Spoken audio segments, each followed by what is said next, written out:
आप लोगों ने देखा है कि कल हम लोगों का राज्य का स्थापना दिवस और धरती आबा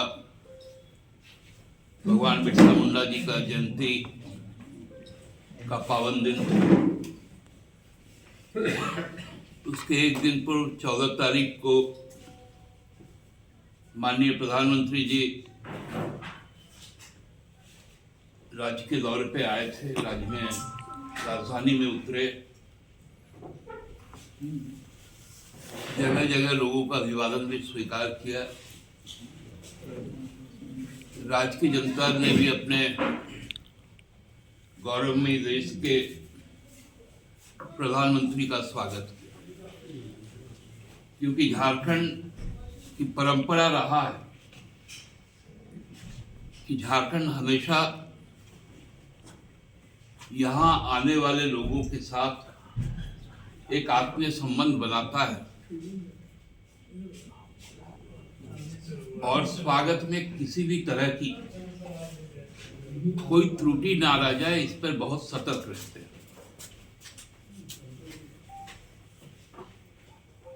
प्रधानमंत्री जी भी यहाँ आए, उसके पहले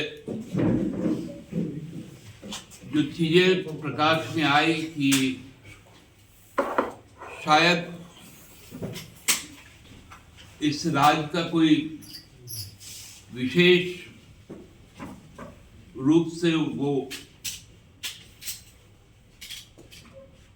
उपहार देंगे, क्योंकि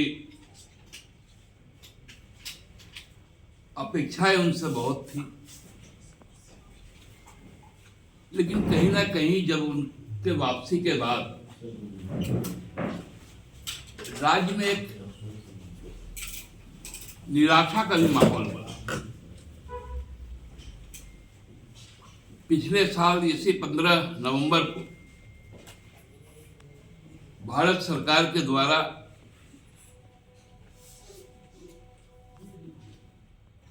नवंबर को जनजातीय गौरव दिवस का नामांकन किया गया था और देश की प्रथम महिला जनजाति राष्ट्रपति महोदया यहाँ पर आई थी। तब से ये आस था कि जनजाति बहुल देश के जो भी इलाके हैं जो 5वीं और 6ठी अनुसूची के तहत संवैधानिक रूप से आच्छादित है, उनके लिए कोई विशेष कार्य किए जाएंगे। कल भी प्रधानमंत्री जी ने पीएम जनमन योजना को भी लागू किया, जिसमें जनजातीय समूह के न्याय और अधिकार की बात की।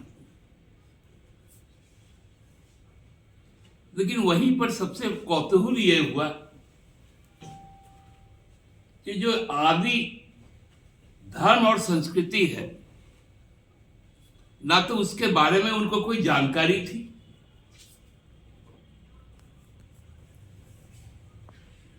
ना ही जनजाति समूह के प्रति सच्ची कोई भावना थी। क्योंकि शरणार्थ धर्म कोड जो इस राज्य के विधानसभा ने सर्वसम्मति से पारित करके भेजा है, उसका उल्लेख तक नहीं किया। आप प्रधानमंत्री जी अच्छी अच्छी बातें कहते हैं, लेकिन आपके दिल में जनजाति समुदाय के प्रति कोई सम्मान का भाव नहीं दिखता। इसका उदाहरण मणिपुर भी, जो 6ठी अनुसूची का राज्य है। आप ना मणिपुर गए, ना मणिपुर के लोगों के साथ संवाद स्थापित किया, और तो और आपके पैर तो थिरकते रहते हैं चुनावी सभा की, लेकिन आपने मिजोरम भी नहीं किया। वो भी छठी अनुसूची का क्षेत्र है, जिसमें 40 विधानसभा क्षेत्र में 39 सीट जनजाति आरक्षित।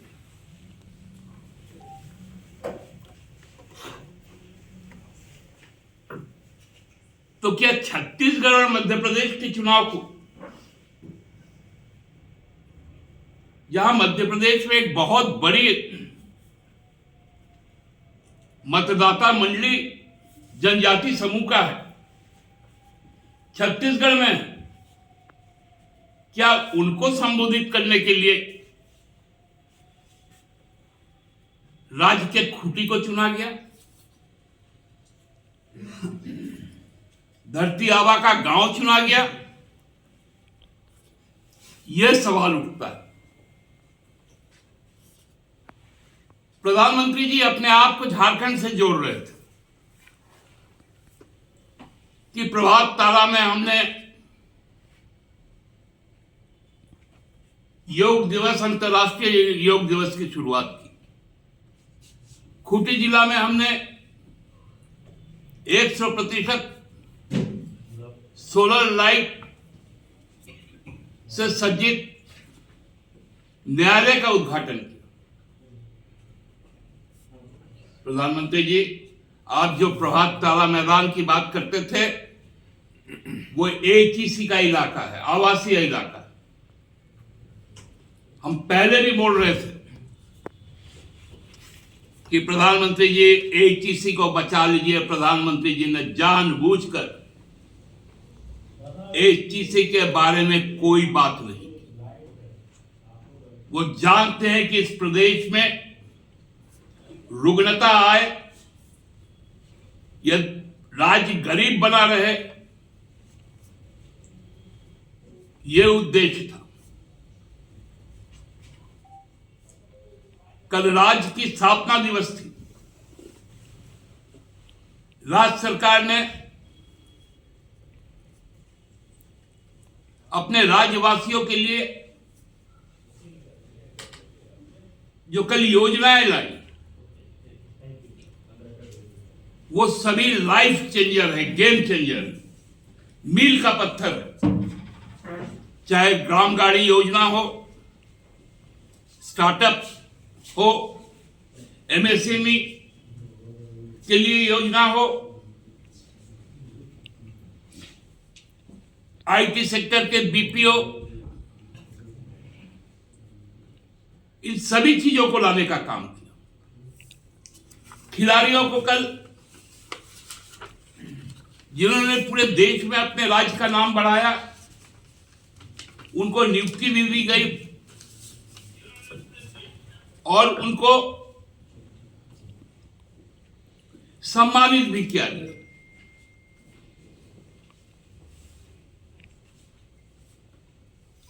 प्रधानमंत्री जी शायद ये जानते थे कि राज्य सरकार के बढ़ते कदम को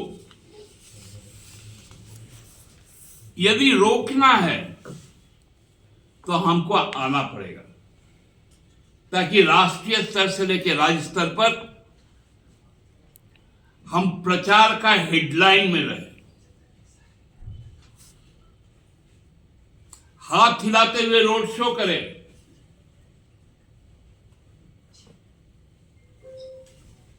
तो क्या फोटो शूटिंग के लिए और राजनीतिक कारण के लिए झारखंड के स्थापना दिवस को पिछले बार भी राष्ट्रपति की स्वीकृति मिलने के बाद भी राष्ट्रपति नहीं आई, इस बार भी ऐसा किया गया कि ताकि पूरा आधा दिन राज्य प्रधानमंत्री के पीछे लगा रहे।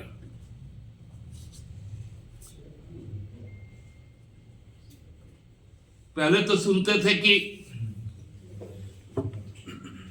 गवर्नेंस को डिस्टेबल करने के लिए आईटी आती थी, सीबीआई आती थी, ईडी को लगाया जाता था। अब तक गवर्नेंस को डिस्टेबल करने के लिए पीएम भी लग गए।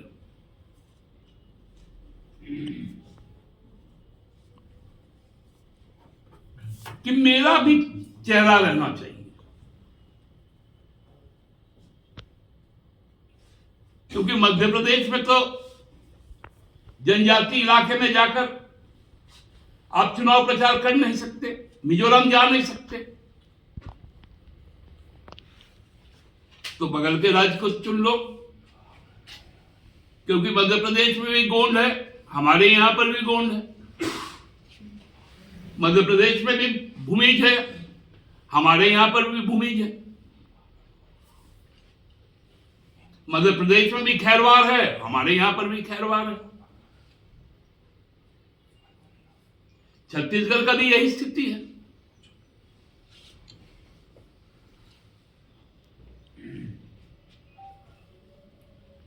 तो एक एक काम राजनीतिक उद्देश्य से यदि हो, कल हमने गवर्नर साहब को भी सुना, प्रधानमंत्री की वंदना की, कोई बात नहीं, लेकिन उन्होंने एक बात कही कि हम चुनाव में जाए तो राजनीतिक लड़ाई लड़े, लेकिन जब राज्य में शासन करे तो विकास की बात करें। तो माननीय राज्यपाल जी को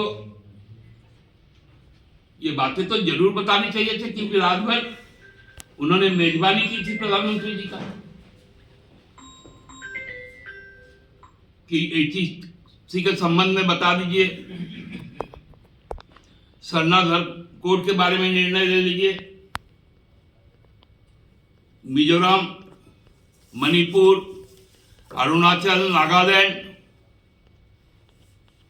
वहां की स्थिति को आंक लीजिए।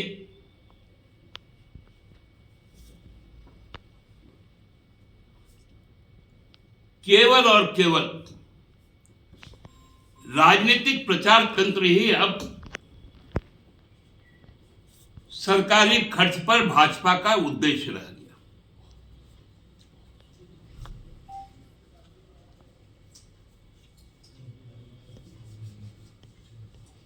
समृद्ध भारत विकास का भी अभियान शुरू, बेरोजगारी की क्या स्थिति है, कौन सा समृद्धि है, स्वास्थ्य की क्या स्थिति है, अर्थव्यवस्था की क्या स्थिति है। प्रधानमंत्री जी गर्व के साथ कहते हैं कि अगले 5 साल तक हम मुफ्त अनाज देंगे। ये गरीबी का उपहास उड़ाना है। आपने लोगों को अपने कार्यकाल में इतना गरीब कर दिया कि विश्व के हंगर इंडेक्स में हम नेपाल, बांग्लादेश और पाकिस्तान से भी नीचे आ गए।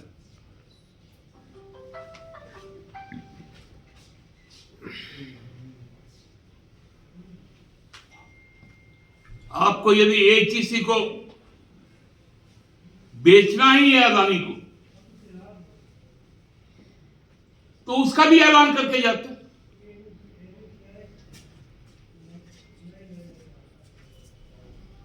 आपने तो झारखंड की बात की और वन संशोधन कानून ऐसा लाया कि अब जंगलों के अंदर कॉर्पोरेट सेक्टर घुस गया।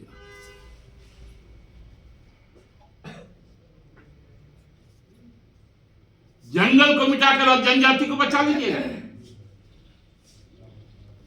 सरना धर्म कोड को मिटाकर आप आदिवासी की न्याय की बात करते हैं।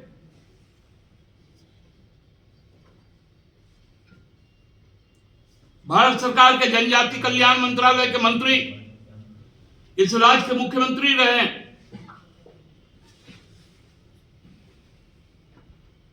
खुद मुंडा समाज से आते हैं।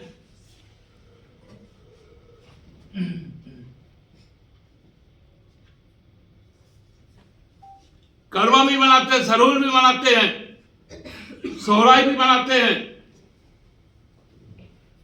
क्योंकि कल सोहराई भी था।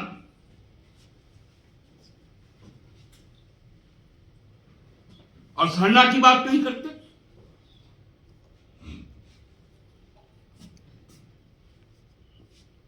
प्रधानमंत्री जी ने सोहराई पर कोई बात नहीं, उनको सब डेट याद रहता है, केवल और केवल जनजाति लोगों के त्योहार, पर्व, खुशी का दिन वो भूलना चाहते हैं।